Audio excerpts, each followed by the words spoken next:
एक दिन बैकुंठ लोक में नारद जी माता लक्ष्मी के महल में पहुंचे। उन्होंने प्रेम पूर्वक माता की स्तुति की।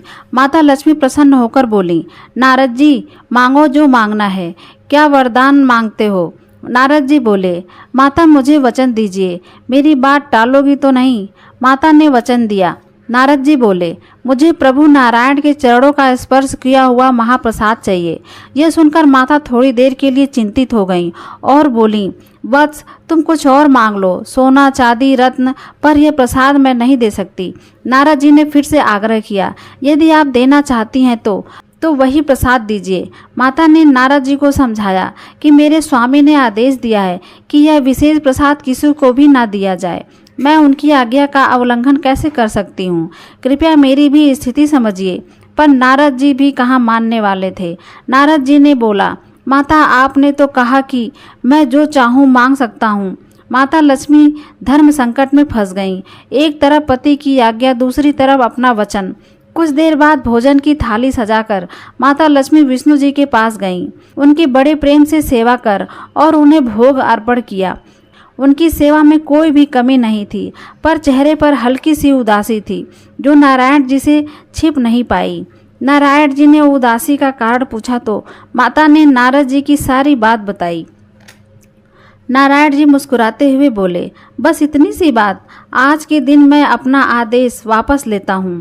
आप यह विशेष प्रसाद नारद जी को दे सकती हो, पर ध्यान रखना, यह प्रसाद उन्हें इस तरह से देना कि मुझे पता न चले। इस प्रकार माता ने प्रसन्न होकर प्रभु नारायण का वह स्पर्श किया हुआ प्रसाद नारद जी को दे दिया। नारद जी ने पूरी श्रद्धा और प्रेम से उसे ग्रहण किया। खाते ही उनका मन पुलकित हो उठा और आनंद के सागर में डूब गए।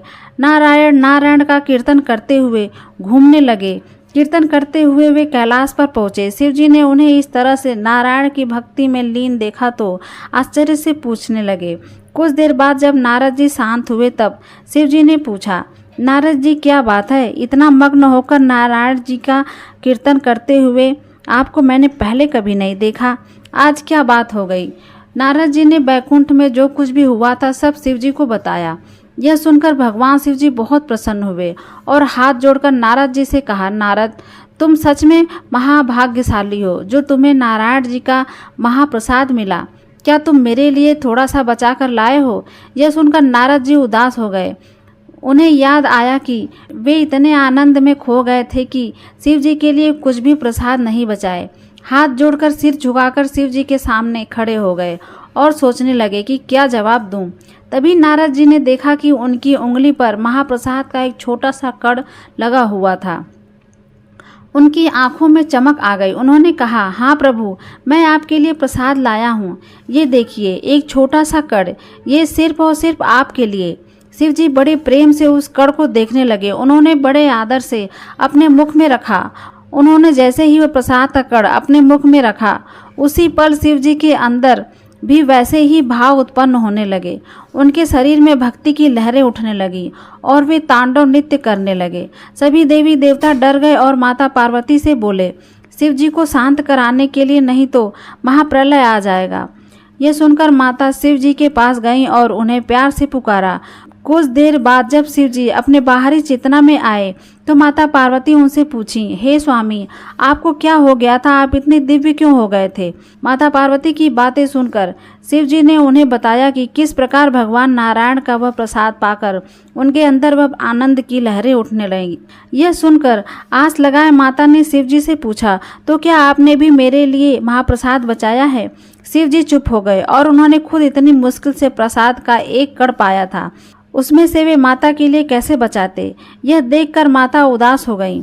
अब सारे देवी देवता बैकुंठ धाम पहुँचे और विष्णु जी से सारी बात बताई। तभी विष्णु जी तुरंत कैलाश पर प्रकट हुए और माता पार्वती को आशीर्वाद देते हुए कहा, हे देवी, आपकी इच्छा अवश्य पूरी होगी। आपको उतना महाप्रसाद मिलेगा जितना आप चाहोगी। कृपा करके शांत हो जाइए, नहीं तो आपकी शक्ति से कहीं कुछ अनिष्ट ना हो जाए।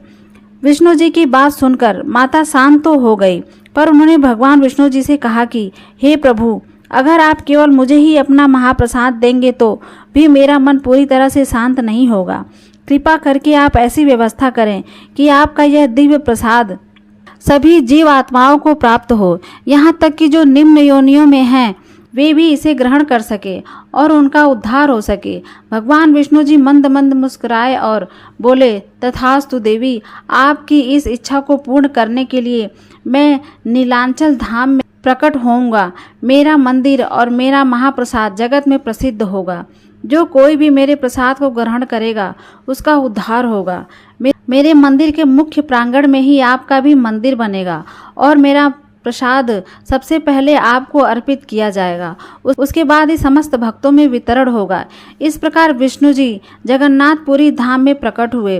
पार्वती देवी वहां विमला देवी के नाम से विराजमान हैं, जिनका मंदिर आज भी मुख्य जगन्नाथ मंदिर के साथ ही है। भगवान जगन्नाथ को लगाया गया भोग सबसे पहले विमला देवी को अर्पित किया जाता है और उसके बाद ही भक्तों के लिए बाहर आता है। तो दोस्तों, वीडियो अच्छी लगे तो लाइक अवश्य करें।